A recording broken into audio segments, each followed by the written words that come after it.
गृह मंत्रालय ने कल राज्य सरकारों को पत्र लिखकर आपदा प्रबंधन अधिनियम के अंतर्गत जो दिशा निर्देश जारी किए गए थे उसकी तरफ उनका ध्यान आकृष्ट किया है।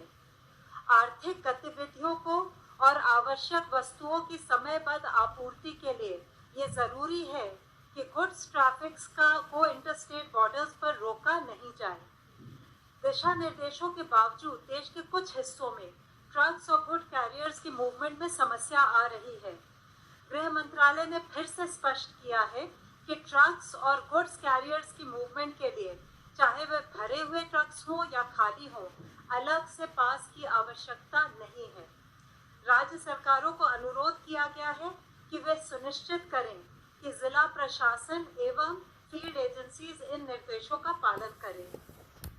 आज गृह मंत्रालय ने आदेश जारी कर उन लोगों की आवाजाही की अनुमति रेल द्वारा भी दी है जो लॉकडाउन की वजह से फंसे हुए हैं, जैसे स्टूडेंट्स, माइग्रेंट लेबर, टूरिस्ट और पिलग्रिम्स।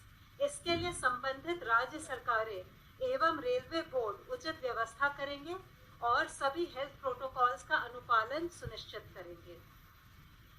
आज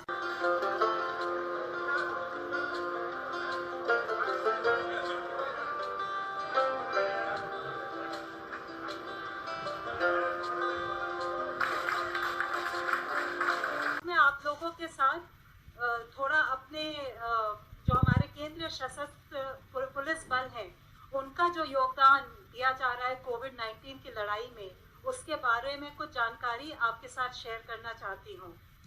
हमारे जो केंद्रीय सशस्त्र पुलिस बल है, जैसे Assam rifles, border security force, central reserve police force, central industrial security force, Indo Tibetan border police, national security guard, सशस्त्र सीमा बल और हमारी NDRF national disaster response force, ये सभी कोरोना की इस लड़ाई में विशेष योगदान दे रहे हैं और अपने संसाधनों और मैन पावर से लोगों को हर यथासंभव मदद पहुंचाने में 24 घंटे हर 7 दिन लगे हुए हैं।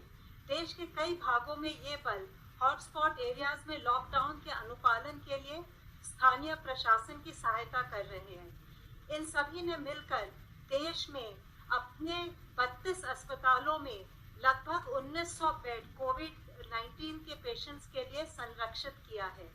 इसके अतिरिक्त इन बलों ने कई क्वारंटाइन सेंटर भी स्थापित किए हैं और ज़रूरतमंद लोगों के लिए खाद्य सामग्री, सूखा राशन, सैनिटाइजर्स, मास्क इत्यादि का वितरण भी कर रहे हैं।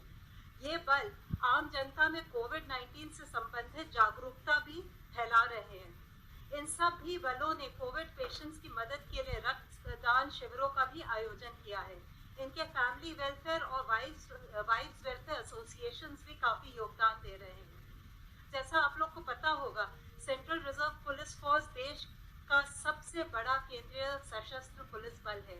इसके 3 लाख से भी अधिक कर्मी पूरे देश में तैनात हैं। CRPF ने दिल्ली से लेकर दंतेवाड़ा तक दूर दराज इलाकों के समुदाय को जरूरतमंद वर्गों की मदद की है। ऐसी ही एक सेवा अभियान में CRPF की एक बटालियन ने रायपुर में 1 लाख किलो चावल वितरित किया है। CRPF की मददगार नामक राष्ट्रव्यापी हेल्पलाइन भी लोगों की मदद कर रहा है। CRPF ने टेलीमेडिसिन की भी सेवा शुरू की है।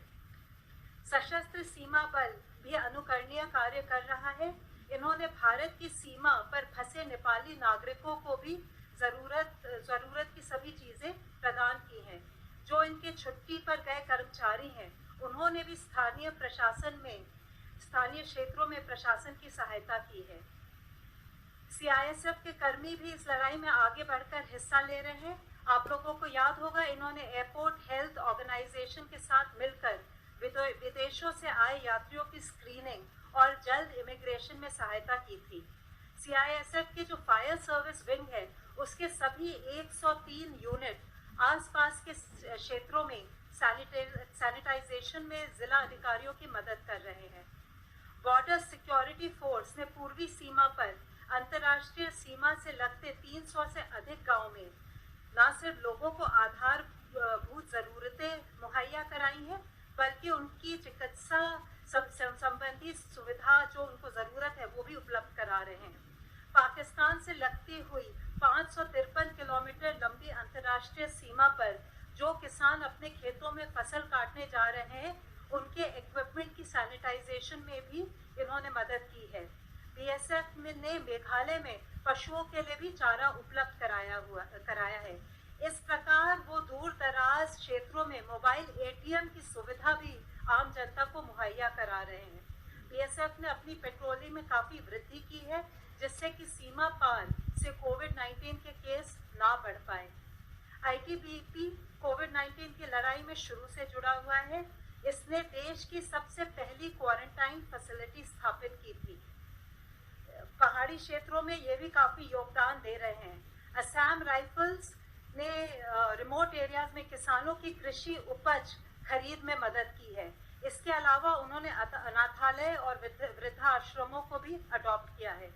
एनएसजी ने अन्य कदमों के अलावा एक हबलेस सैटेलाइट टर्मिनल इस्टेब्लिश करके कम्युनिकेशन बैकबोन को और स्ट्रेंथन किया है।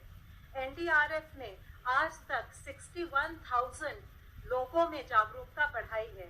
इसके अलावा नेहरू युवा केंद्र के वॉलंटियर्स लगभग 8,000 वॉलंटियर्स को ट्रेन करके एक एनडीआरएफ फ्रेंड्स का अभियान शुरू किया है, जो कोविड-19 के क्षेत्रों में काफी अपना योगदान दे रहा है। धन्यवाद।